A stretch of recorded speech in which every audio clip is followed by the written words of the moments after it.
Listening to The Sports Nuts. And welcome to another edition of the Sports Corner Show. My name is Ralph Williams. I'm your host, along with my co-host Smokin Jim Frazier by way of the phone. Ladies and gentlemen, my name is Ralph Williams. I am the host of the Sports Corner Show. And yeah, what do you want to talk about? Let me talk to you. All right. We have a lot to talk about today. We have a special guest with us coming up shortly, Bo Crouch. He has a podcast called Coast to Coast. He also covers the Seattle Seahawks and Seattle sports. And we're going to have him come on to talk about the Seattle Seahawks Super Bowl victory. Today, we were supposed to have Steve Baldessari, who covers the New England Patriots, but Steve could not make it today because of technical reasons. He could not be on air with us today. So, Steve, I hope you get your technical problems straightened out, and he'll be on at another time. And later on today, the final ever, the fake Mike Tomlin press conference. We're going to have that coming up later on as well, and a whole lot more right here on the Sports Corner Show. And then stay tuned at 5 o'clock for Wrestle Talk with me, Ralph Williams, and Smokin Jim Frazier. We got a lot to talk about there as well. WWE, big news. Somebody from the Division is not going to be around for a while, and we'll talk about that and a whole lot more coming up for Wrestle Talk. So stay right here. We're on the Sports Nuts Network. We're also on the YouTube, Facebook, and Twitter X platforms, and we're also on the air on these following radio stations: 95.5 KFCE in Terrell, Texas, TigerNation.com, Texas, Oklahoma, and Missouri. 93.3 KGR in Seattle, and the Hawaii Sports Radio Network. Aloha to our friends in Hawaii. And we're also live on 107.5 The Ticket in Montgomery, Alabama, and AM 610 in Albuquerque, New Mexico, 105.5 FM The Roar in Easley, South Carolina, and WGR 550 AM in Buffalo, New York. And I want to thank all those folks for having us today here on the Sports Corner Show here on the Sports Nuts Network. All right. Smokin Jim, welcome. How are you today? It's great to have you. Oh, you know it, man. You know it. It's great. It's going to be a great show, as it always is here. So it's the big show. And let's bring up our special guest, Bo Crouch. Bo, from Coast to Coast podcast and several other shows that he does. And he also has covers Seattle sports. Yep. Bo, welcome to the show. Thanks for having me, guys. Good to see you. Right. It's been a while. Yeah, it's been a while, Bo. But, I wanted to have you on today, talk with us about the Seattle Seahawks. I know the celebrations are in order in Seattle because they won the game on Sunday, the Super Bowl. And everybody's talking about commercials and everybody's talking about everything else. But we're going to talk about the game itself. And I thought that the game itself was not a bad game. It was competitive all the way till the fourth quarter when Seattle let loose and was able to get have some more scores. But go ahead, Bo. Your thoughts on this game and the season for the Seahawks? Yeah, I mean, obviously, great season for the Hawks. Especially when you figure most of this offense was newly put together. They had replaced parts of the offensive line. Obviously, most of the receiving core was new, a new quarterback. So, I mean, a lot of new pieces. And you can say the same for both sides. I mean, when you look at New England, they had 30 players that it was their first year with New England. So, I mean, both sides had a lot of new pieces. A lot to be happy with. And, I guess it just you got to feel good for Sam, right? Yes, absolutely. People kept outing him all year.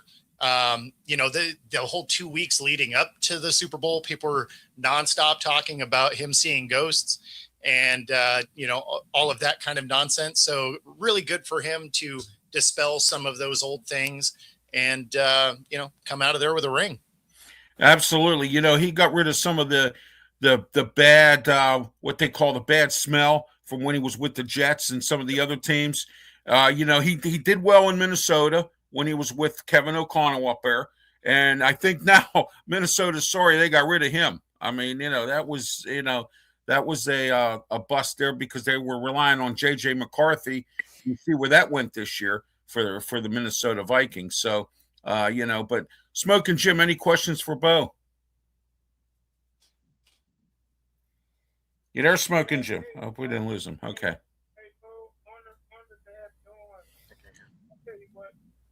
It don't get any easier for Seattle Seahawks moving forward. That division is just incredible with the talent in the division, the innovative coaching with the Rams and San Francisco 49ers. Do you see Seattle maybe taking a step back next year, maybe not even making a playoff because of how tough their division is?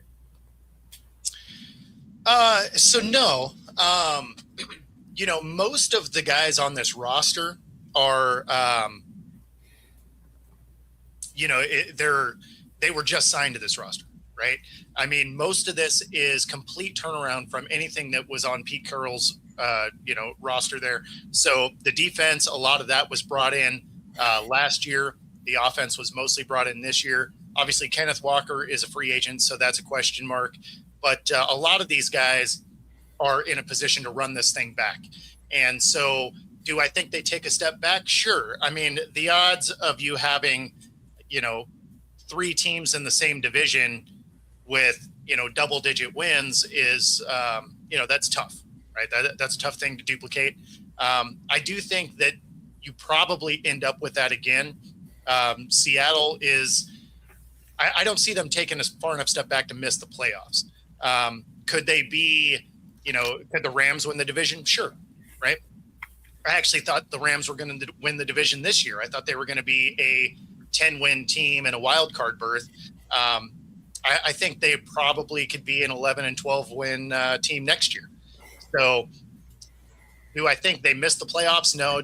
If you're talking just overall record, take a step back, that's entirely possible. All right. I want to thank, let's see here. We got Dakota. We have Antrell. We also have Steve from the south side of Pittsburgh. And we also have Simone. And I want to thank Jacob as well for participating in today's show with your comments in the comments section here as part of the show as well. Bo, Smokin' Jim reiterated, and now you have, Arizona has a new coach and Mike LaFleur. Do you think that also with Clint Kubiak leaving to go to the Las Vegas Raiders to be their head coach, do you think that Seattle loses a step there on offense, or are they going to move somebody up within the team, or how's that going to work out? Obviously this situation happened yesterday, right? Where it was officially announced. So I haven't seen all of the potential OC candidates. That being said, I don't expect them to take a huge step back. When you think of like the Lions, right? Right. They were okay, but then, as soon as injuries started to happen, that team fell apart. So if the team can stay healthy, I don't foresee Seattle, taking a huge step back. Again, maybe 1 or 2 losses more than this year, but they're still a very good team. My question is, can Mike McDonald work without his coordinators? Now, I said this about Dan Campbell, and I was right. I said Dan Campbell was going to have struggle this year without his top coordinators who moved on to head coaching jobs. And He struggled on offense, had to call plays, things like that. Now, that's my question to you about Seattle.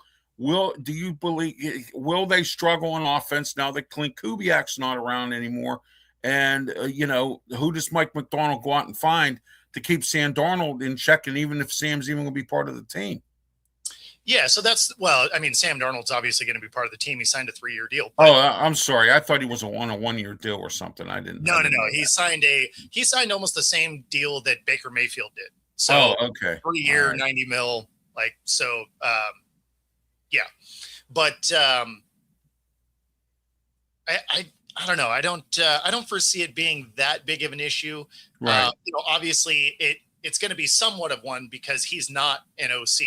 right? Okay. It's not like he was an offensive mind that elevated to the head coach position. Right. So he is going to lean on whatever OC comes in for that position. Like if he loses the DC, it's not the end of the world, right? Right. Because that's Right. where he cut his teeth. That's his specialty, Mike McDonald. Yeah. Exactly. Yeah. He was a good defensive coordinator with the Ravens. I mean, Exactly.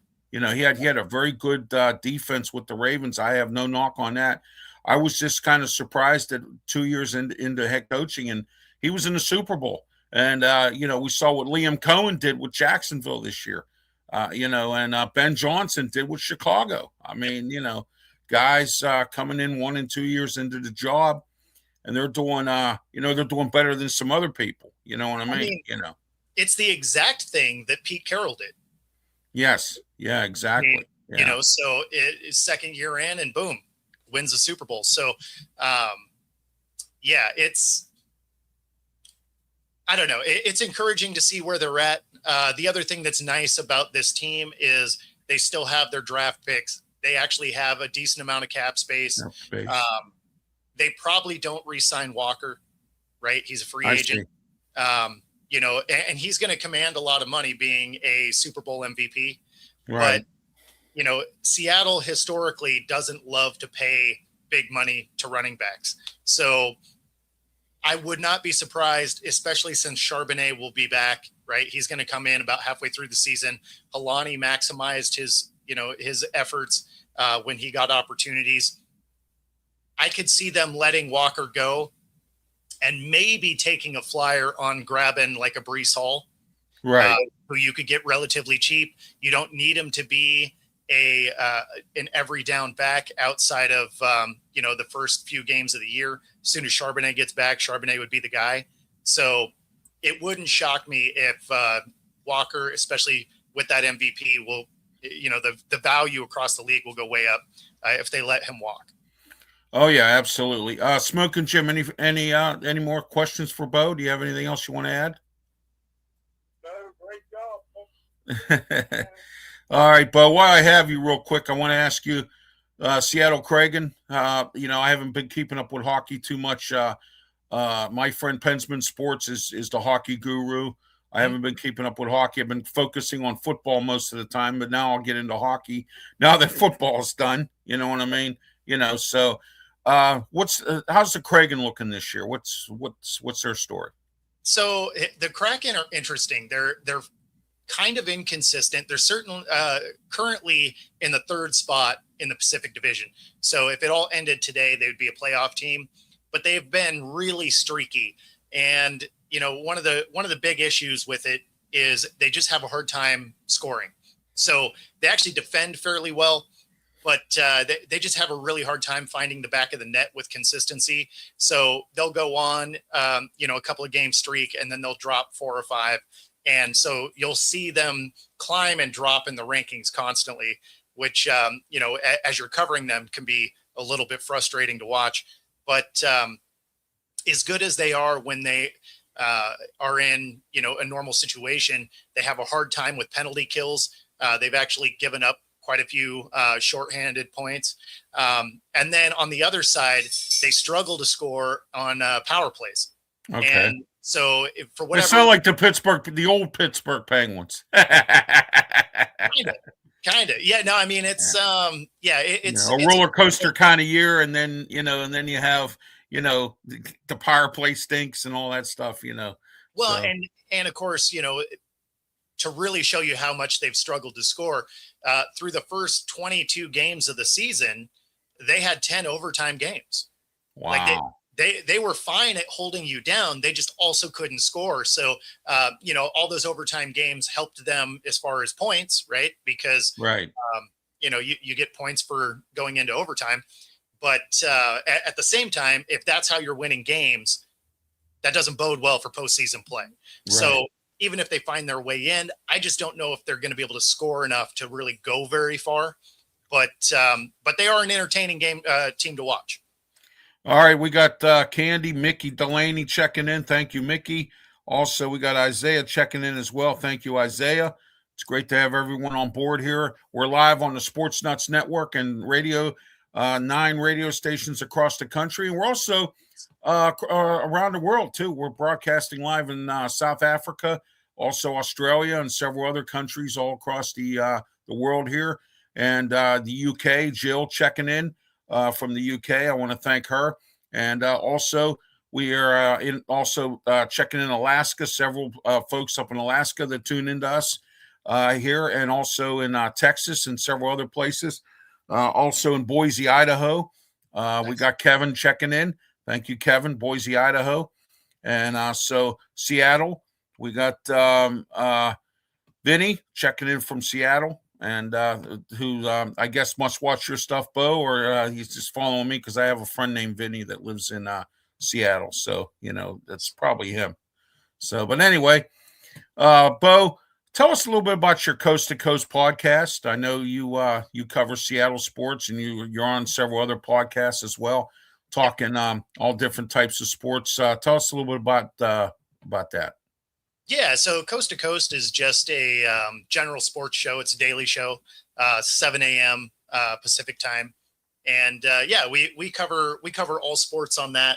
But yeah, I mean, obviously, on my end personally, I am media credentialed for the NHL, WNBA, Major League Rugby, arena football. Wow, Major League Rugby. Ooh. Yeah, arena football. Wow. We haven't heard arena football in a while. Yeah. So I'm credentialed for a lot of stuff, Senior Bowl, all that stuff. Yeah. So, yeah, that's great. Working on my credentials right now for this season for the Mariners. So. Oh, there you go. What's the Mariners looking like this year, Bo, while we have you here? Well, I mean, we're not sure yet, right? Nobody's had to report. They're still 2 weeks out, a week and a half out from pitchers, catchers starting to report. And so, we'll see. They've made some moves, but nothing that moves the needle yet. So, right. I'm curious to see if there's going to be any new acquisitions. Maybe some people brought up from, AAA, anything like that. So we'll be watching close, but until they report, we don't really know what they have going on. I see. All right.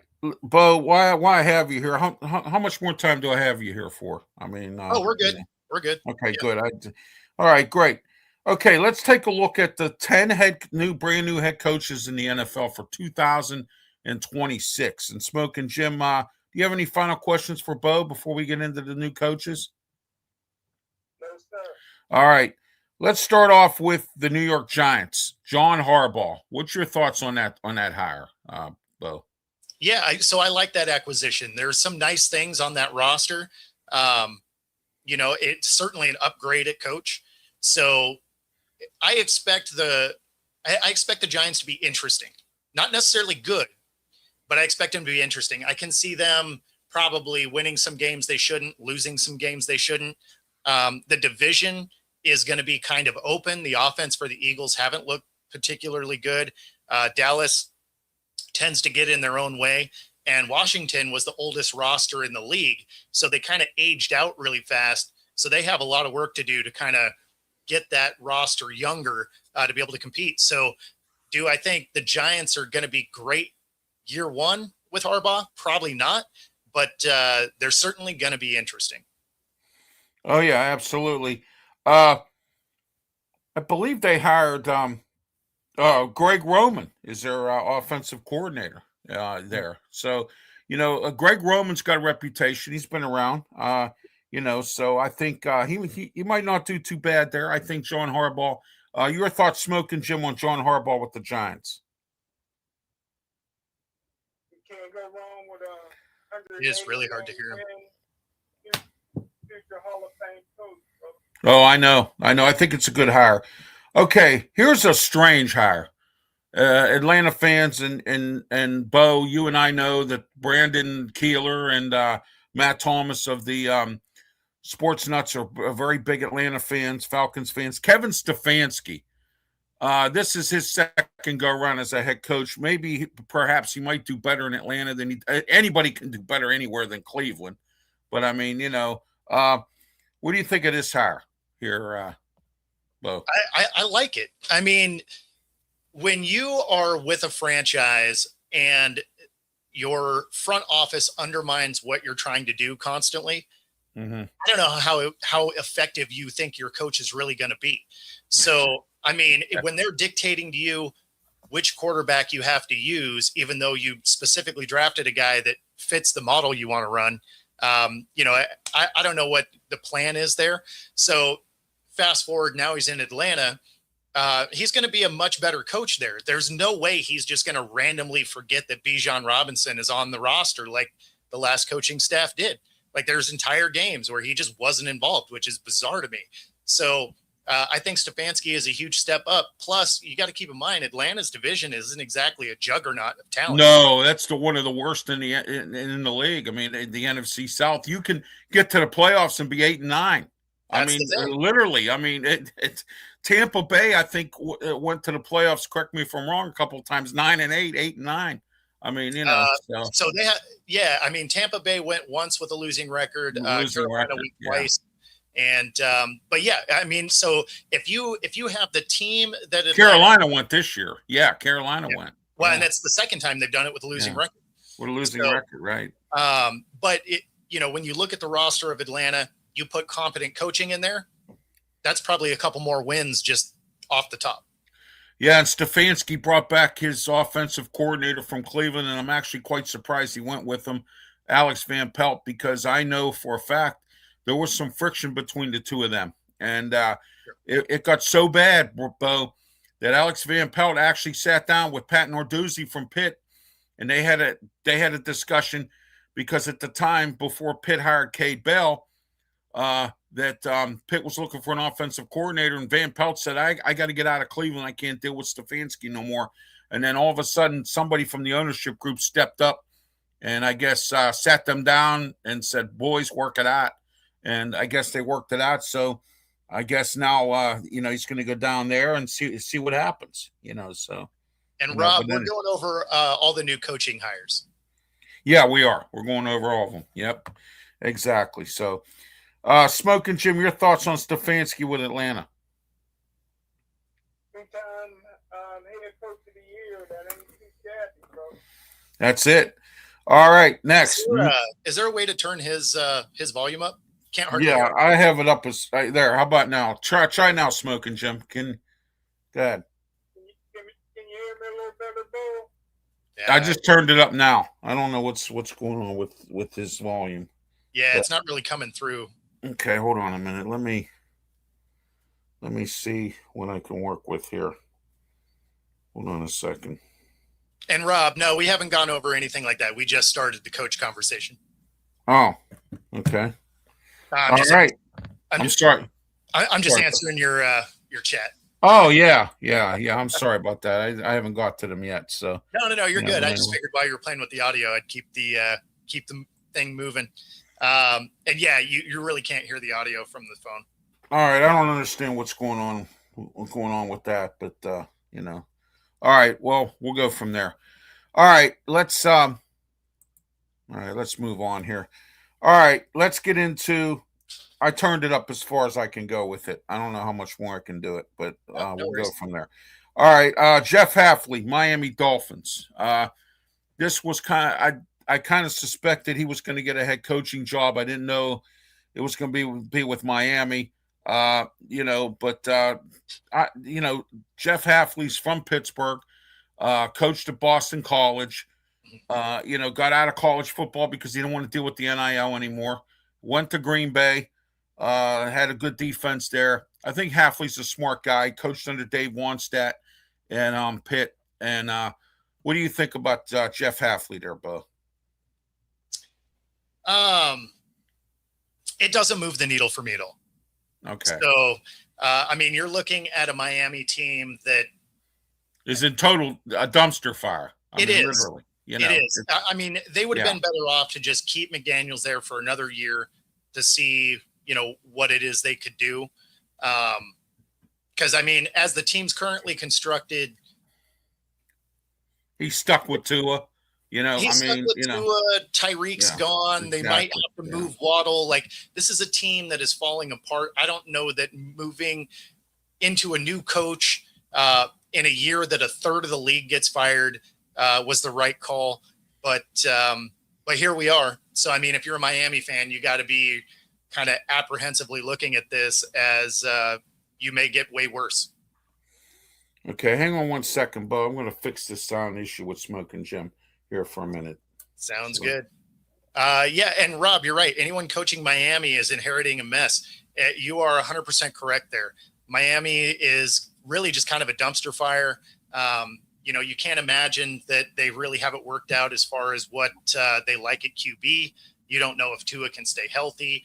Ewers is an old rookie. He's going into his second year. Zach Wilson's your third option that, who knows? Maybe they can keep him on the Jets trend, right? Where you get fired from the Jets, you go to a couple of spots and maybe you become good.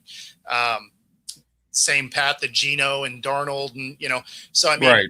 Maybe that's why you take the flyer on him. But as it sits today, you can't look at that roster, the new coaching staff, and think, yeah, we're making huge steps forward. All right, Smokin' Jim, your thoughts on Miami and Jeff Hafley. Go ahead.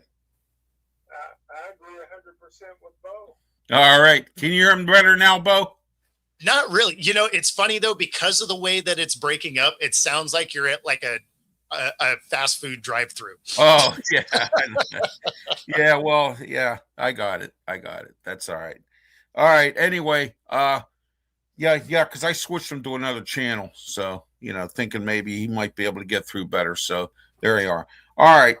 Let's go into the next one here. Robert Saleh, Tennessee Titans. There's another dumpster fire there. And I'm not sure, has Saleh learned his lesson? I don't know. Nobody can coach the Jets. It's a dumpster fire regardless of who coaches it. So, but we'll see what happens there. What's your thoughts on Robert Saleh, Bo? I like him as a coach. I thought he kind of got shafted in New York. And the only reason I say that is, he's a defensive coach. The offense is wildly underperforming. They, fire an OC. They demote Hackett when he went back. And the one side of the ball that was great was the side of the ball he controlled, which was the defense. The defense was fantastic the whole time he was there. They fire him. They elevate a DC, which also made no sense. And, then the defense falls apart. The Jets just do a lot of terrible things. So then he goes on to San Fran and gets the absolute most out of that out of that situation. So no, I'm happy he gets another shot at this. Realistically, if you are the head coach of a team like, unfortunately for him, he's going to Tennessee, but I was going to say Tennessee, Tennessee. The Browns. If you don't do great there, most other jobs look at it as, but I mean, no one's done great there. Right. Yeah, exactly. So, I mean, you look at guys that have stopped in some of those locations and then gone on to do great things. So those few spots, if you get fired from those jobs, you'll get another shot, because no one looks at that and like, oh yeah, you probably just can't coach. They look at that and they're like, no, there's a systemic problem within the building. And I don't care how good of a coach you are, you're probably not going to succeed. Yeah, I don't have anything against women owning football teams, but that lady that owns the Tennessee Titans, after Mike Vrabel left, I think it kind of went downhill. And, so it's kind of like if you ever watched the show Landman, Demi Moore is running the oil company and she has no idea how to run it. You know what I mean? And that's where it's at in Tennessee. I mean,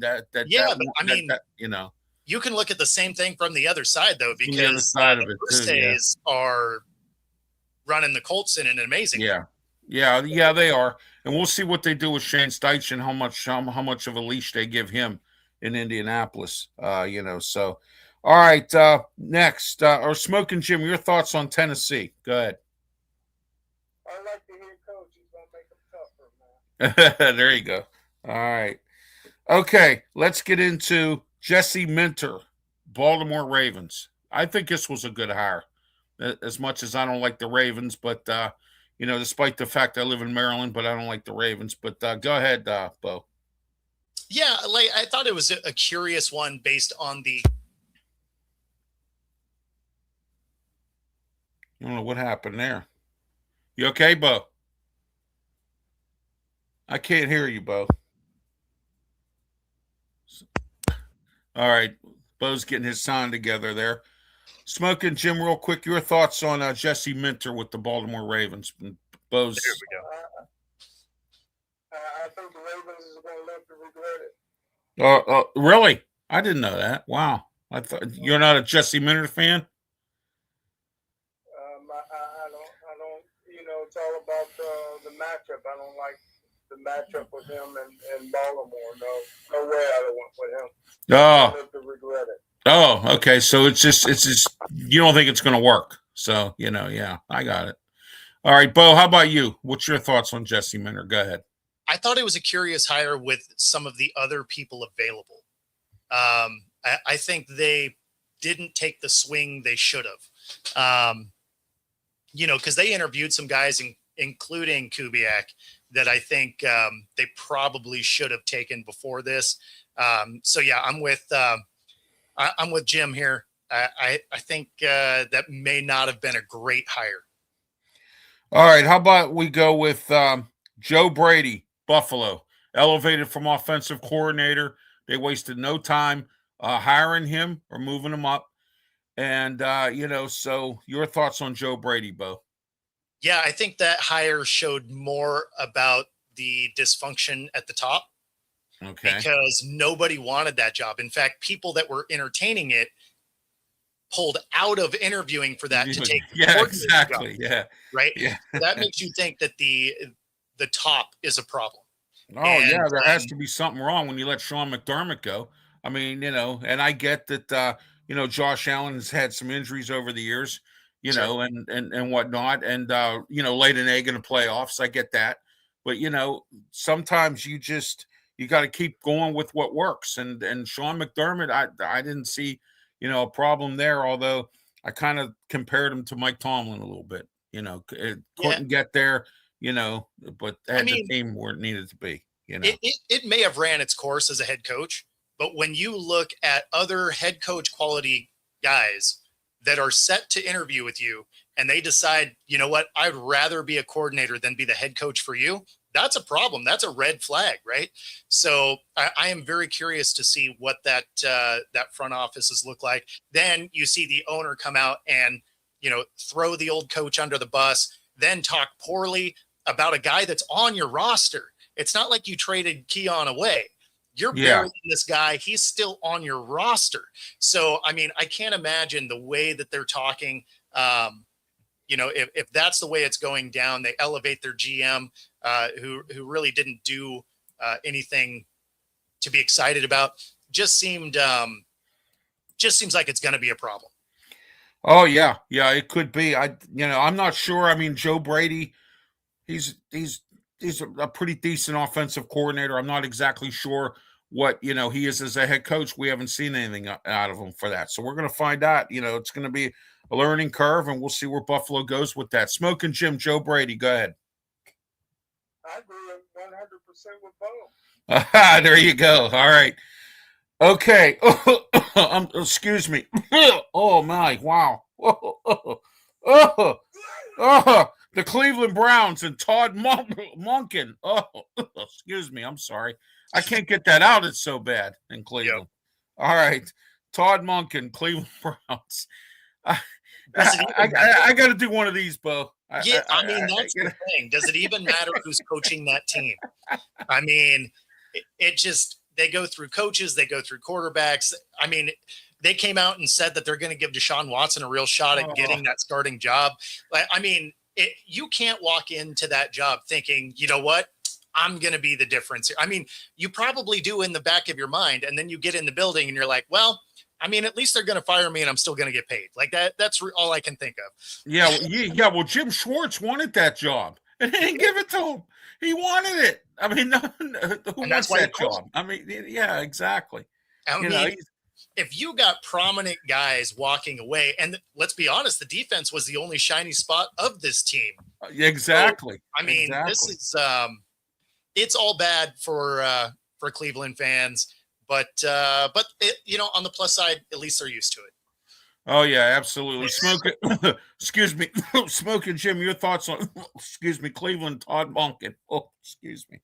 Sorry. I thought it was a solid hire. I think he got a blue blueprint of what he wants to do. It may not be successful, but he's coming in with his blueprint. He's a solid guy. Might be a bridger coach, a guy that's there 4 or 5 years for to elevate maybe somebody off his staff. But I think the hire was solid. Yeah, we'll see what Todd Monken's made of. So he's been a college coach. So we'll see what he does, as far as being an NFL head coach. Did reasonable with the Ravens as an offensive coordinator. I mean, he didn't do bad there. But anyway, all right, Mike LaFleur, That's why Arizona Cardinals. That's why I didn't say anything bad about him. It's just the organization. Like, he may be an amazing coach, but we're not going to know. Yeah, exactly. Well, like Smokin Jim said, he could be a bridge coach. Maybe in the next 5 years, he could get that team up and some younger guy come step up and, take over. We'll see. Mike LaFleur, Arizona Cardinals. So the LaFleur hire I didn't mind until they went and got Hackett, and then it just made me think that they don't care about winning. Oh, Nathaniel Hackett's our offensive coordinator. I can't believe it. Oh my gosh, that guy. I'm sorry. His father was a really good offensive coordinator, a good coach. Sure. His father was, but not. Oh, man, I tell you, Smokin Jim, Mike LaFleur, Arizona Cardinals. Good. Man, toughest division in football. Yeah. Until they get their quarterback situation straightened out, they're not going to go anywhere. You got that right. Okay.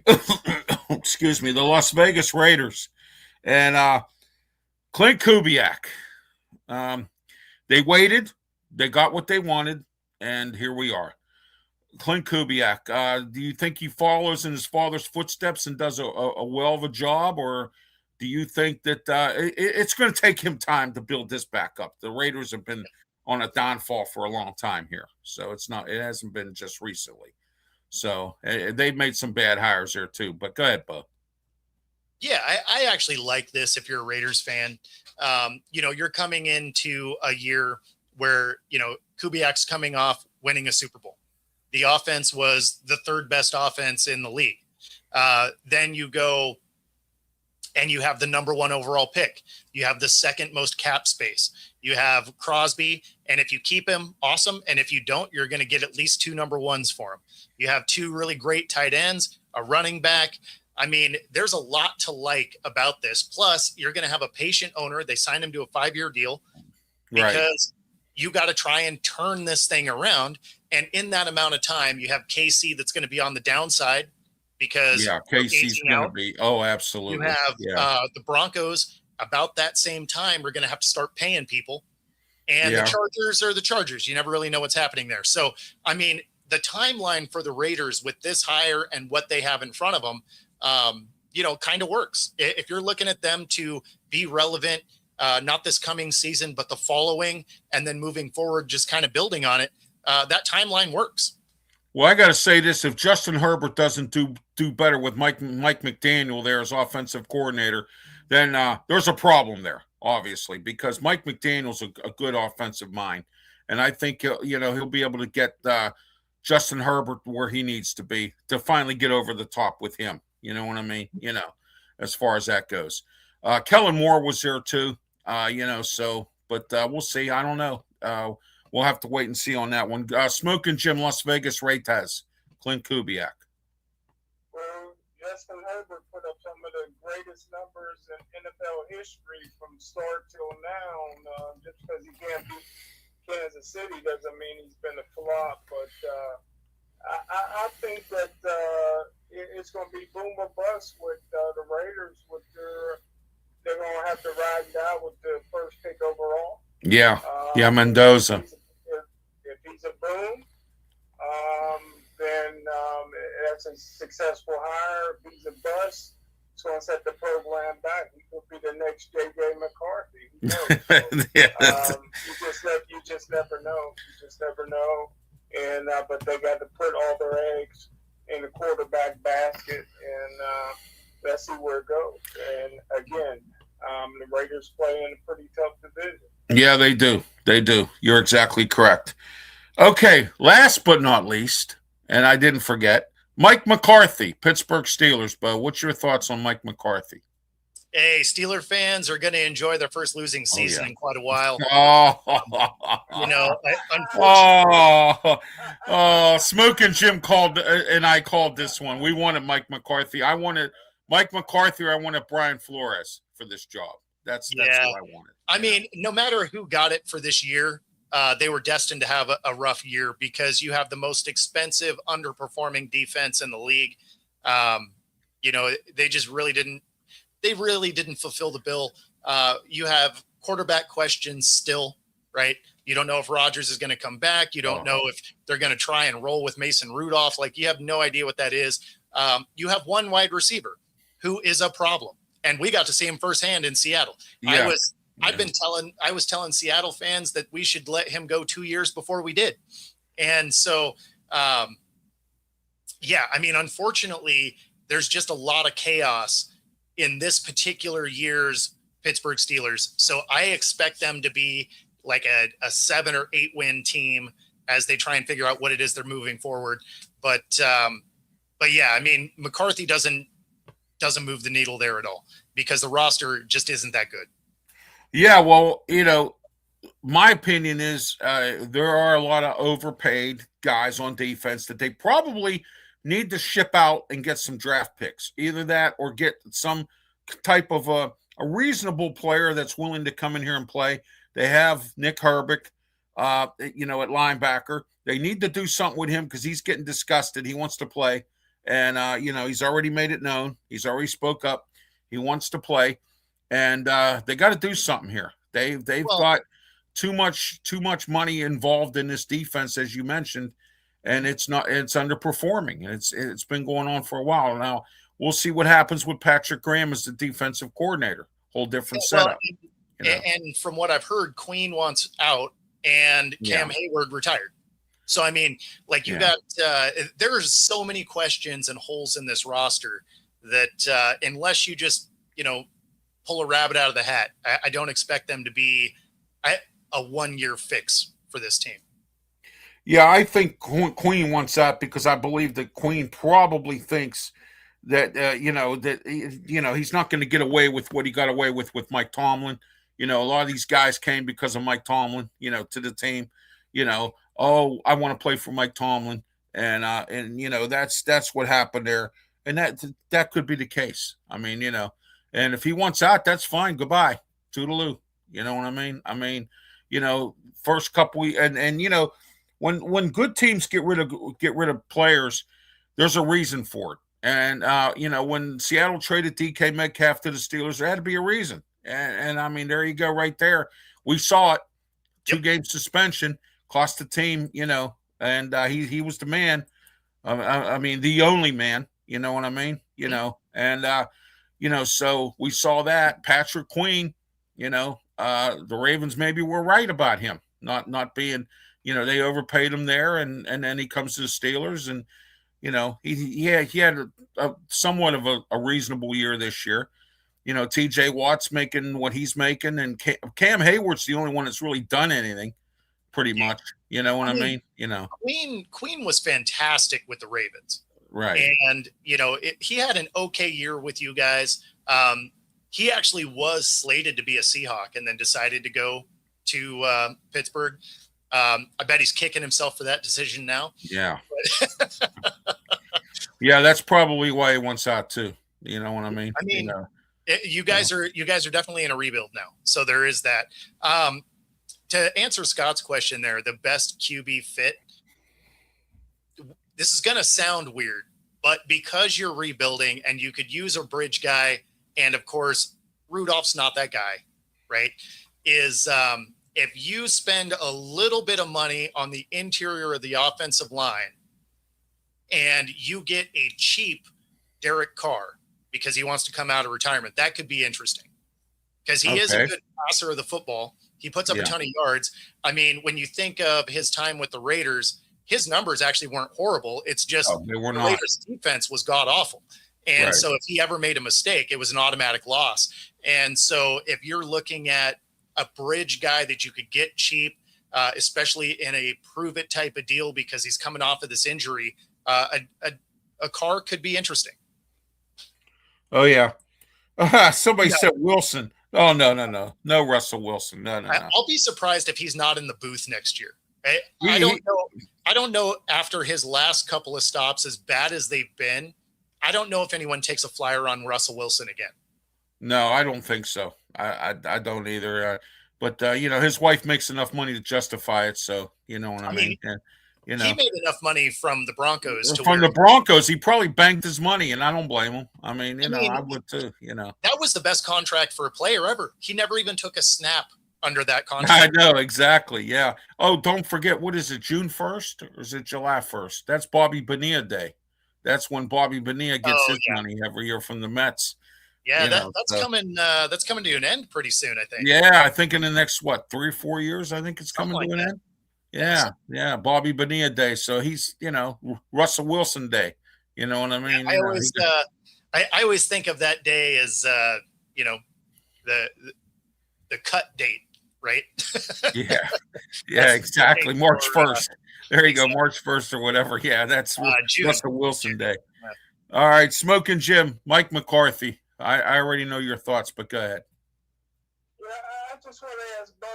Bo, what were you guys seeing in Seattle with DK Metcalf that raised the red flags for you guys? Okay, so for everyone that's listening, if you couldn't hear him, he asked what raised the flags for DK. So the biggest thing is, he has a ton of talent, right? Like he's a physical monster. I found it weird that people kept comparing him to Megatron, and I know it was mostly because of his stature, right? Like he's just a big physical guy. The problem is he doesn't play like Megatron. So when you look at his actual skill set, he's Des Bryant. He plays go balls really well, has contested balls really well. Soon as it is a route combination, you have to make some of the easier catches. He tends to drop those. He runs lazy routes. But then the biggest part of that is every year he was in the league, he kept getting more and more after the play, unsportsmanlike penalties. And those are absolute drive killers, right? So, I mean, they can kill drives. One of the worst examples of that was 2 years ago against the Bengals. He play is long since over, and he just shoves their corner to the ground, gets a 15-yarder. We end up losing that game because of that drive. And, he just kept having more and more of those situations. So, I had been saying, hey, let's get him out of there. And Steelers fans like, oh, we got one over on you. And then DK goes off and punches a fan and gets suspended for a couple of games and all of that. So, I mean, unfortunately, he is easy to rattle. Guys can get under his skin, whether it's a defense, whether it's a fan base, doesn't really matter. He tends to be more of a liability than the talent he brings. Yeah. I'm sorry. Robert makes a good point here about DK makes tough catches, easy catches. But, Robert, he drops a lot of balls, too. He dropped a lot this year. So his second part of that probably was meant to say can't make the easy catches. Can't make the easy catches. Yeah, well, there were a few that he didn't make. Exactly. Yeah, so, like they'll be right in the numbers, and he'll drop those. Oh yeah, absolutely. All right, Bo, thank you for being part of the program. We're gonna be moving on here. We got to get to the fake Mike Tomlin press conference, and then we got our wrestling show at 5:00. So, Bo, thanks for being part of the program. Smokin' Jim, any final thoughts or questions for Bo? Bo may be the best guest we ever had, man. Great job, Bo. All right, thank you. All right, thank you, Bo. Appreciate it. Have yourself a great one, and check out Bo's Coast to Coast show on YouTube and some of his other broadcasting. And thank you again, Bo, and have yourself a great one. And please stay warm. It's actually beautiful here in Seattle, so that is nice. Thanks again for having me on. Always fun to hang out. Take it easy, guys. Have a great one, Bo. We'll have you on again. Thanks. All right, that was Bo Crouch from Coast to Coast Podcast. Smokin' Jim, your thoughts on Bo, and we're going to get to coming up the fake Mike Tomlin press conference. Bo did a great job, man. He's knowledgeable, like you said, from coast to coast, and there was a lot of professional teams in Seattle, which I didn't know they had that much. I mean, you mentioned the arena football and some other things, man. But wow, Seattle is a happening place, man. Congratulations to the Seahawks, and congratulations to Bill for the extended knowledge, man. All right. We'll be right back in 1 second here. And RW Media Productions presents the fake Mike Tomlin press conference, the very last fake Mike Tomlin press conference. Coach Tomlin here is going to be announcing that he is stepping down, and that this is the only other press conference that he's had. He actually sent out a statement when he stepped down. So here's the fake Mike Tomlin. Thank you. I'm here today to announce that I am stepping down as the head coach of the Pittsburgh Steelers. I'm going to miss the guys. I'm going to miss the collective. A few times we got caught with our slip showing. And, it's just, grapes turning grapes into wine. And, we just, there's some things that we just didn't accomplish. And, I want to spend more time with my family. And I'm going to come out and do something I don't normally do. I'm going to admit that I gave up on this team, and the players gave up on it too a little bit as well. I'm going to throw them under the bus right now. But anyway, so I'll field a couple questions here. The guy here with the Kango hat, go ahead. Hey, Coach Tomlin, great 19 years. You're stepping away. Could it be like any given Sunday when you come back and you coach against us with the Cleveland Browns? Well, right now, I'm not really planning on doing any coaching. I want to spend some time with my family. I probably will have grandkids coming real soon. And, so I going to my daughter's events and things like that. I promised her I'd step away just to go to her events and help my wife's clothing line out a little bit, be a spokesman for that. And, that's step away for a little bit, collect my thoughts, go on some trips, and, do a few things with the family, so.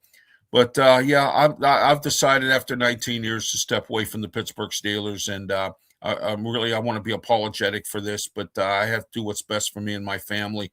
And, we just fell short. We didn't make it, and I feel bad. I'm the captain of the ship, and I'm going to come out and say that part of this is my fault.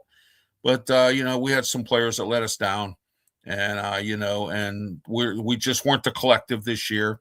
And too many times we got caught with our slip showing, and, we couldn't turn grapes into wine, and we didn't spend enough time in the laboratory.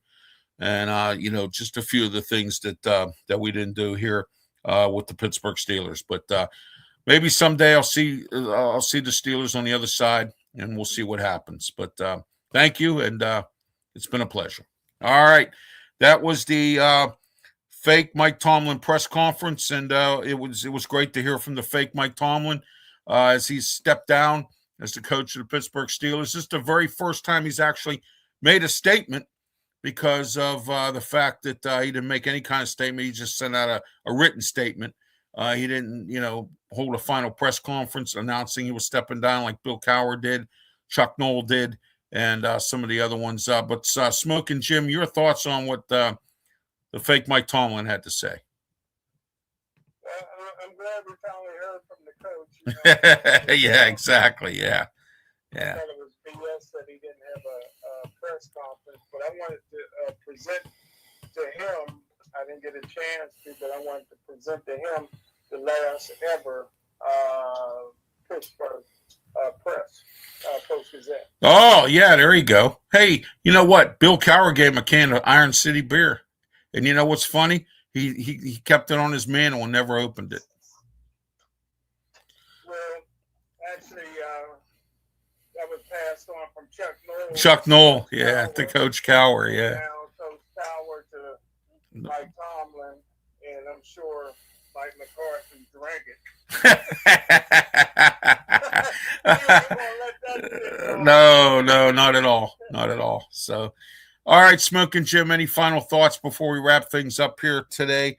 I want to let everyone know the USA is up on Canada 5-0 in the hockey game in the Olympics. And I also want to send my prayers out to Lindsey Vole, who the downhill skier who crashed and burned. I mean, she had some injuries, and sad to hear that she crashed and burned.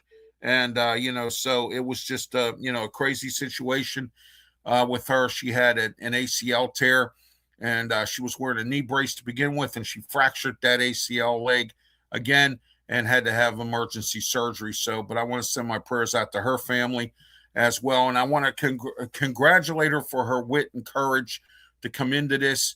I used Kurt Angle as an example of this. Kurt Angle went in, he wrestled with an injured neck, and he won the gold medal. Lindsey Vaughn was trying to do the same thing, and Lindsey Vaughn just couldn't do it. And sometimes you come up short like that, but I got to give her credit where it's due. At least she participated and did try with an injury to do this. All right, Smoking Jim, any final thoughts here before we wrap it up and get ready for Wrestle Talk? That was great what you said about Lindsay. I thought that was a selfish act for going. I mean, I know you compare it to Kurt Angle, but he was 21 years old, never been to the Olympics. She had a lot of Olympic experience. She's 44 years old. Yeah.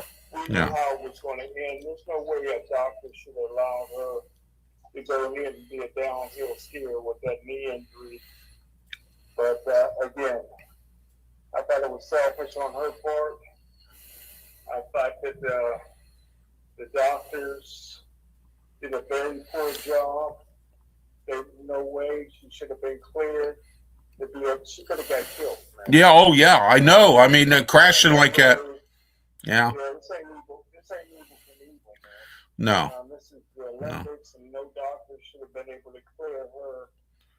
Yeah, I'm surprised the Olympic committee doctors or somebody with the Olympic doctors didn't step up and say, you can't do this. You know what I mean? And you are right about that. Perhaps maybe the Olympic committee or the Olympic doctors or whoever's in charge of this medical situation kind of laid an egg here a little bit. I didn't think of it in that perspective, but I'm glad that you brought it to my perspective on that. I think you're right. I think the Olympic doctor should have said, sorry, you just can't do this. It's not going to work. You're not cleared, so. But I did use Kurt Angle as an example because he did it with an injured neck. But you're right. She's double the age of Kurt Angle. She's 44 years old. Kurt Angle was 21. So, I mean, it's a whole different age difference. She's been to Olympic competition. She's been doing this for a while, and she's had some injuries too. So, all right, Smoking Jim, we're going to wrap it up right now. It's time to close up the show. Thank you for watching and listening on our radio station affiliates as well. And until next Tuesday, for Smoking Jim Frazier, I'm Ralph Williams. Stay tuned. Coming up next, Wrestle Talk with myself and Smoking Jim Frazier. And we'll be back shortly for Wrestle Talk. So stay tuned right here on the Sports Nuts Network, YouTube, Facebook, and Twitter X. Have a great one. Thank you for watching and listening, and please be safe. Thank you.